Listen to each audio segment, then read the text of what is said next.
The bells of Arinder's palace rang for mourning instead of celebration on the night Prince Ariel was born. His mother, the beloved Queen Selene, died giving him life, and his father, King Rowan, never forgave him for it. From the earliest days, the young prince carried the weight of silence. He was the only child of the kingdom, yet whispers followed him like shadows. The cursed boy, they called him. The child who took the queen. And Ariel did not speak a word.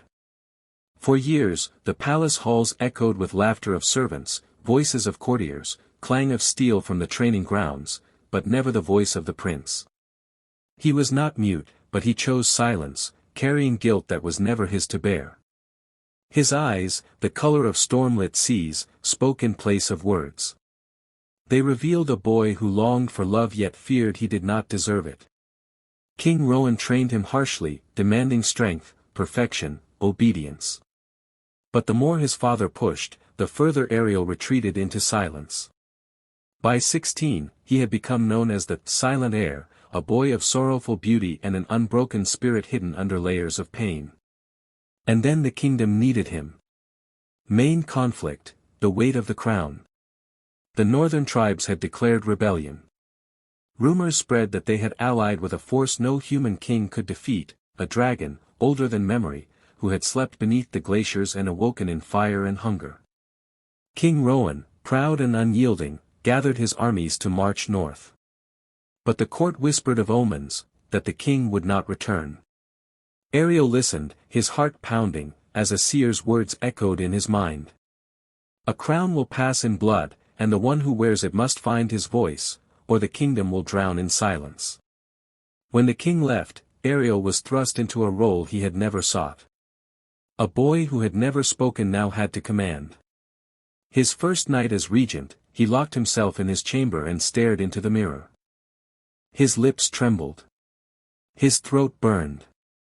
And finally, after 16 years of silence, he whispered. "Mother, what do I do?" The sound startled him. His voice was raw, broken, yet it was his. It was the first time he had spoken since the day of his birth. Ariel's awakening. As days passed, Ariel found himself caught between his own self-doubt and the desperate need of his people. Advisors urged him to raise taxes, strengthen the guard, punish dissent.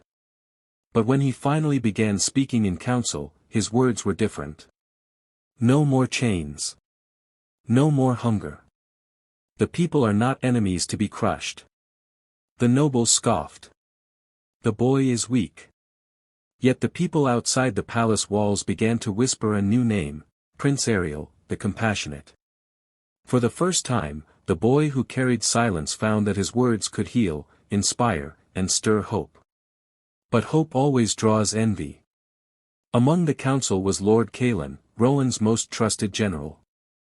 He despised Ariel's kindness, believing only fear kept kingdoms alive. Secretly, Callan plotted to seize power if Rowan did not return. And Callan had an ally. The dragon in the north was not only flesh and fire, it was bound by a pact to the traitor lord, who promised it freedom to scorch the land in exchange for the throne. The twist, fire at the gates. Weeks later, black smoke rose over Arinder. Before Rowan's army could return, the dragon descended upon the capital. Its wings blotted out the sun, its roar shattered windows, and fire poured onto the city. Panic erupted. People ran screaming. Ariel stood upon the palace balcony, his hands shaking, his father's crown heavy on his head though it was not yet his by right. He wanted to flee, to curl into the silence that had sheltered him all his life. But then he saw them, children clinging to their mothers, guards fighting hopelessly, flames consuming everything. And something broke inside him. He shouted, loud and clear, so all who could hear would know. To the river. All of you, to the river. It was the first time the people had heard his voice. And they obeyed. The silent prince became their guide through smoke and fire, leading hundreds to the riverbanks where the water protected them from the dragon's flames. But as he turned, Ariel saw Callan on the palace steps, sword drawn, smiling. "You've done well, boy," the general sneered. But now the kingdom needs a real king. The duel.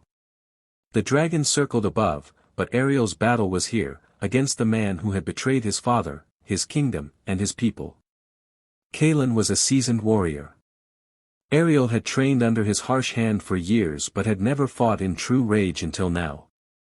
Their swords clashed, steel ringing through the burning night. "You are your mother's death," Kaelin spat. "And your father's shame. The people will never follow you." Ariel's chest heaved. He remembered his years of silence, the weight of guilt. And suddenly, his answer came, not in fear, but in fire of his own. "I am my mother's love," he cried. "And my father's heir. They will follow me because I will fight for them, not rule over them." The words gave him strength. With one final strike, he disarmed Kaelin, sending the blade spinning into the flames. But victory was not his yet. The dragon's choice. The dragon landed, shaking the ground. Its golden eyes fixed on Ariel. Fire licked from its jaws, ready to consume him. Ariel lifted his chin, dropped his sword, and spoke. "If it is freedom you seek, I will give it. But if you serve Kaelin's hunger for power, you are no better than chains yourself." The dragon's head lowered. It sniffed at the boy, this prince who had spoken truth to a beast of fire. For a long moment, silence fell again. Then, to the astonishment of all, the dragon spread its wings and rose into the night, leaving the city scarred but alive. It had chosen not to burn him. Conclusion: the prince who found his voice. At dawn, King Rowan returned with the battered remnants of his army. He saw the ruins of his capital, the bodies of the fallen, the smoldering palace. And he saw his son standing amid the survivors, ash on his face, sword at his side. For the first time in 16 years, Ariel looked his father in the eye and spoke. "Father, the people need a king who will listen. If that cannot be you, then it must be me." Rowan, once hard and unbending, saw not the cursed boy but a prince reborn in fire. And though he said nothing, he placed the crown into Ariel's hands. The silent heir had become the voice of Arinder. But deep within the mountains, the dragon circled again. And in its golden eyes, there lingered a question: was Ariel its ally, or its next challenge?